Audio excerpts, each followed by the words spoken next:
Friends எல்லாருக்கும் வணக்கம். So நாளுக்கு நாள் வந்து எலக்ட்ரானிக்ஸோட தேவை அதிகமாயிட்டே வருது. எக்ஸாம்பிளுக்கு பார்த்தீங்கன்னா, எலக்ட்ரானிக்ஸ் கேட்ஜெட்ஸ் ஆகட்டும், எலக்ட்ரானிக் ஹவுஸ் ஹோல்டிங் பொருட்கள் ஆகட்டும், எல்லாத்தோட தேவையும் வந்து இன்க்ரீஸ் ஆயிட்டே வருது. ஸோ அதனால டொமஸ்டிக் ஆகட்டும், இன்டர்நேஷனலாவும் அதிகமாயிட்டே வருது. ஸோ அத ரிலேட்டடான இந்தியால இருக்க டாப் கம்பெனிஸ் எது வந்து பொட்டன்ஷியலான கம்பெனிஸ், ஸோ இன்னுமே குரோத் ஆகறதுக்கு வாய்ப்புள்ள கம்பெனிஸ் என்னென்ன அப்படிங்கிறத இந்த வீடியோல பார்க்கலாம். ஸோ மறக்காம வீடியோக்கு லைக் அண்ட் சப்ஸ்கிரைப் பண்ணிட்டு கன்டினியூ பண்ணுங்க. அதுக்கு முன்னாடி நாங்க ரீசெண்டாக ஸ்டாக் மேனேஜ்மெண்ட் சர்வீஸ் அப்படிங்கிறத ஸ்டார்ட் பண்ணியிருக்கோம். இது ரொம்ப அஃபோர்டபுளான ப்ரைஸ் ரேஞ்சில் கொடுத்துட்ருக்கோம். ஸோ இதை பற்றி தெரிஞ்சுக்கணும்னா கீழே இருக்க மெயில் ஐடிக்கு மெயில் பண்ணி தெரிஞ்சுக்கோங்க. இந்தியாவோட எலக்ட்ரானிக் மேனுஃபேக்சரிங் செக்டர் வந்து ஹை க்ரோத் இன்வெஸ்ட்மெண்ட் ஆப்பர்ச்சுனிட்டி உள்ள ஒரு செக்டர்.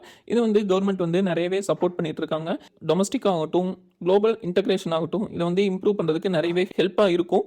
நெக்ஸ்ட் வந்து இது ஏன் நம்ம இன்வெஸ்ட் பண்ணணும் எலக்ட்ரானிக் மேனுஃபேக்சரிங் செக்டரில் அப்படின்னு பார்த்தீங்கன்னா, இப்போ வந்து மார்க்கெட் வந்து ரொம்பவே எக்ஸ்பேண்ட் ஆகிட்டு இருக்கு. இப்போ வந்து இந்தியாவே எடுத்துக்கோங்க. இப்போ வந்து அர்பனைசேஷன் வந்து ரேப்பிடாக க்ரோத் ஆகுது. இன்கம் ஆகட்டும், செலவு பண்ணுறதாகட்டும் எல்லாருமே வந்து இன்க்ரீஸ் ஆகிட்டு இருக்கு. இப்போ எல்லா பக்கமே வந்து டிஜிட்டலைசேஷன் வந்து இன்க்ரீஸ் ஆகிட்டு இருக்கிறதுனால டிஜிட்டலைசேஷனுக்கு தேவையான எலக்ட்ரானிக்ஸ் ப்ராடக்ட்ஸும் வந்து இன்க்ரீஸ் ஆகுது. டிமாண்ட் வந்து அதிகமாகிட்டே இருக்குது. ஸோ அதை மேனுஃபேக்சர் பண்ணுற கம்பெனிஸோட டிமாண்டும் இன்க்ரீஸ் ஆகும் அப்படின்னு எதிர்பார்க்குறாங்க.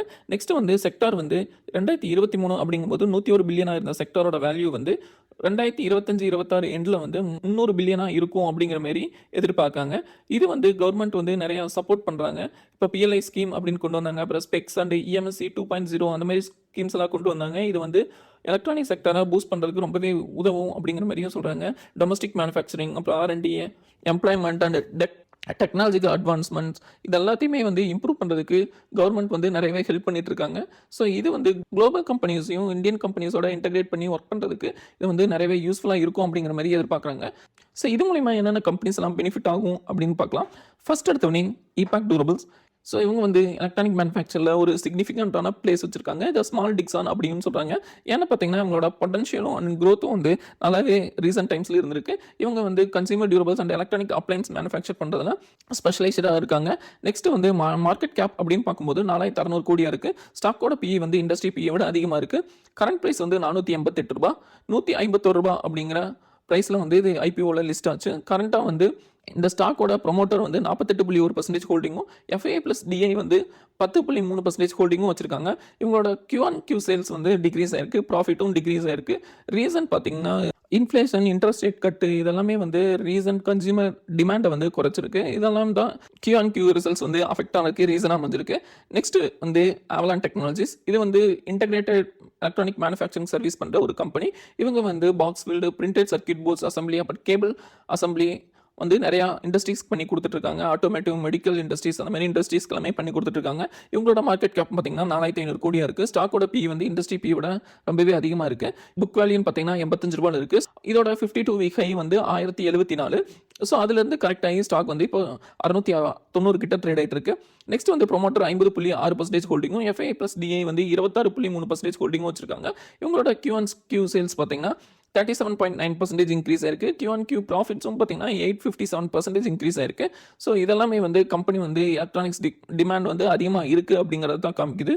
நெக்ஸ்ட் வந்து பிஜி எலக்ட்ரோபிளாஸ்ட். இவங்க வந்து ஒரு ப்ராமினன்ட் பிளேயராக இருக்காங்க இஎம்எஸ் செக்டரில். இவங்க வந்து நிறையா ப்ராடக்ட்ஸ் வந்து மேனுஃபேக்சர் பண்ணி கொடுத்துருக்காங்க. பிளாஸ்டிக் மாடலிங், அசம்பிளி, அப்புறம் வந்து எலக்ட்ரானிக் ப்ராடக்ட்ஸான air conditioner, washing machine and automotive காம்பனன்ட்ஸும் இவங்க மேனுஃபேக்சர் பண்ணி கொடுத்துட்ருக்காங்க. இவங்களோட கரண்ட் மார்க்கெட் கேப் அப்படின்னு பார்க்குறப்போ 21,000 கோடி கிட்டே இருக்குது. இண்டஸ்ட்ரி பி விட இவங்களோட பி வந்து அதிகமாக இருக்குது. நெக்ஸ்ட் வந்து இவங்க 1055 அப்படிங்கிற ஹை வரைக்கும் போயிட்டு கரண்ட்டாக 745 அப்படிங்கிற ப்ரைஸ் ரேஞ்சில் வந்து ட்ரேட் ஆகிட்டு இருக்கு. ப்ரொமோட்டர் பார்த்தீங்கன்னா 49.4%, எஃப்ஐ ப்ளஸ் டிஐ வந்து 26.5% ஹோல்டிங்கும் வச்சிருக்காங்க. இவங்களோட Q1Q சேல்ஸ் வந்து 49.2% டிக்ரீஸ் ஆயிருக்கு. Q1Q ப்ராஃபிட்ஸும் பார்த்தீங்கன்னா 76.9% டிக்ரீஸ் ஆயிருக்கு. இதுக்கு ரீசன் பார்த்தீங்கன்னா வந்து ப்ரீவியஸாக பார்த்த மாதிரி தான் இன்ஃப்ளேஷன் அண்ட் கன்சியூமர் டிமாண்ட்ஸ் வந்து குறைஞ்சதுக்கான ரீசன் தான். நெக்ஸ்ட் வந்து கெய்னஸ் டெக்னாலஜிஸ். இவங்க வந்து end to end IoT solution and integrated electronics manufacturing பிளேயராக இருக்காங்க. நெக்ஸ்ட் வந்து இவங்க வந்து PCB assembly, box build, product engineering நிறைய கம்பெனிஸ் பண்ணி கொடுத்துட்ருக்காங்க. Automotive, industrial, aerospace and medical அந்த மாதிரி நிறைய வேரியஸான செக்டர்ஸ்க்கும் பண்ணி கொடுத்துட்ருக்காங்க. இவங்களோட மார்க்கெட் கேப் வந்து 35,900 கோடியாக இருக்குது. ஸோ இவங்களோட பிஏ வந்து இண்டஸ்ட்ரி பிஏ விட ரொம்பவே அதிகமாக இருக்குது. இப்போ இவங்களோட 52 வீக் ஹைன்னு பார்க்குறப்போ 7825 அப்படிங்கிற ஹை ப்ரைஸ்லேருந்து இப்போ ஸ்டாக் வந்து 5616 அப்படிங்கிற ப்ரைஸில் வந்து ட்ரேட் ஆகிட்டு இருக்கு. நெக்ஸ்ட் வந்து இவங்களோட Q1Q சேல்ஸ் வந்து 23.6% அண்ட் ப்ராஃபிட்ஸ் வந்து 29% வந்து இன்க்ரீஸ் ஆயிருக்கு.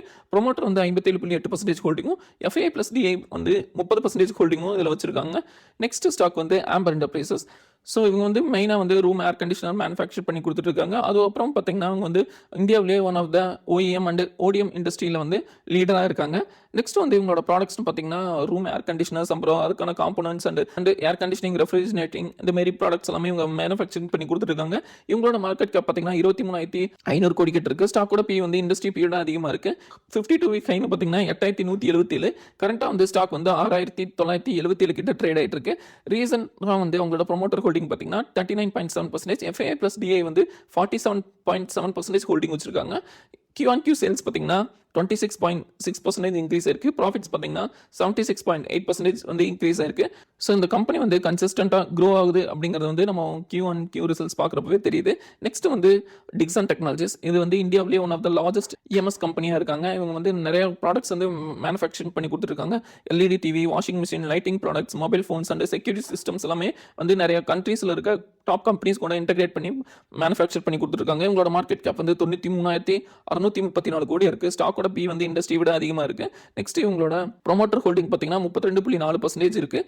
FII அண்ட் DI ஹோல்டிங் பார்த்தீங்கன்னா 45.8% கிட்ட இருக்குது. இவங்களோட Q-on-Q சேல்ஸ் வந்து 9.37% டிக்ரீஸ் இருக்குது. Q-on-Q ப்ராஃபிட்ஸ் பார்த்தீங்கன்னா 47.5% டிக்ரீஸ் இருக்குது. நம்ம ரீசன் பார்த்தீங்கன்னா ப்ரீவியஸாக பார்த்த மாதிரி இன்ஃப்ளேஷன் அண்ட் கன்சியூமர் டிமாண்ட்ஸ் வந்து கரண்ட்டாக குறைஞ்சதுனால இவங்களோட ப்ராஃபிட்ஸ் அண்ட் ஏர்னிங்ஸும் வந்து அடி வாங்கியிருக்கு. நெக்ஸ்ட் வந்து எலக்ட்ரானிக் மேனுஃபேக்சரிங் செக்டர் ரிலேட்டடாக பார்த்தோம்னா, இப்போ டாடா எலக்ட்ரானிக்ஸ் அப்படிங்கிற கம்பெனி வந்து 60% ஸ்டேக் வந்து பெகட்ரான் டெக்னாலஜிலேருந்து பை பண்ணியிருக்காங்க. இவங்க வந்து இந்தியாவில் ஃபோன் மேனுஃபேக்சரிங் பிளானட் வச்சிருக்க கம்பெனி. ஸோ இதனால் வந்து டாடா எலக்ட்ரானிக்ஸ் பை பண்ணிக்கனால ஆப்பிள் சப்ளையர் க்ரோத்தை வந்து இந்தியன் மார்க்கெட் வந்து இன்னுமே பூஸ்ட் பண்ணுறதுக்கு இது யூஸாக இருக்கும் அப்படிங்கிற மாதிரி எதிர்பார்க்குறாங்க. இப்போ கவர்மெண்ட் வந்து புதிய ஸ்கீம்ஸ் எல்லாமே லான்ச் பண்ணிட்டு இருக்காங்க மேனுஃபேக்சரிங் ரிலேட்டடாக. ஸோ எலக்ட்ரானிக் மேனுஃபேக்சரிங் காம்பனன்ட்ஸான இப்போ வந்து கேஜெட்ஸ் ஆகட்டும், அதாவது மொபைல் ஃபோன்ஸ், லேப்டாப்ஸ், டேப்லெட்ஸ், இதெல்லாமே வந்து இன்க்ரீஸ் பண்ணும் அப்படிங்கிறதுக்காக நிறைய விஷயங்களை புதுசாக கொண்டு வந்துட்டு இருக்காங்க. இது வந்து டொமஸ்டிக் டிமாண்ட் ஆகட்டும், அப்புறம் குளோபல் இன்டெகிரேஷன் ஆகட்டும் பில்ட் பண்ணுறதுக்கு ரொம்பவே யூஸ்ஃபுல்லாக இருக்கும் அப்படிங்கிற மாதிரி எதிர்பார்க்குறாங்க. ஸோ இன்னைக்கு நம்ம எலக்ட்ரானிக் மேனுஃபேக்சரிங் ரிலேட்டடாக இருக்கிற கம்பெனிஸோட ஸ்டாக்ஸ் எல்லாத்தையுமே பார்த்தோம். ஸோ இந்த ஸ்டாக்ஸ் எல்லாமே இண்டஸ்ட்ரி பியை விட நிறைய ஸ்டாக்ஸ் வந்து அதிகமாக இருக்குது, ஓவர் வேல்யூடாக இருக்கும். ஸோ நீங்கள் வந்து இதில் இன்வெஸ்ட் பண்ணுறதுக்கு முன்னாடி நான் ஒரு தடவை அனலைஸ் பண்ணிவிட்டு இன்வெஸ்ட் பண்ணுங்கள். ஸ்டாக் வந்து இருந்தாலும் 52 வீக் ஹைலேருந்து 30%, 20% மேலே டவுன் ஆயிருக்கு. ஸோ நீங்கள் உங்கள் ஃபினான்ஷியல் அட்வைஸரை கன்சல்ட் பண்ணிட்டு இந்த ஸ்டாக்கில் இன்வெஸ்ட் பண்ணுங்கள். ஸோ இந்த வீடியோ உங்களுக்கு பிடிச்சிருக்கும் நம்புறோம். ஸோ பிடிச்சிருந்தா சேனலை லைக் அண்ட் சப்ஸ்கிரைப் பண்ணுங்கள். உங்கள் ஃப்ரெண்ட்ஸோடையும் ஷேர் பண்ணுங்கள். தேங்க்யூ.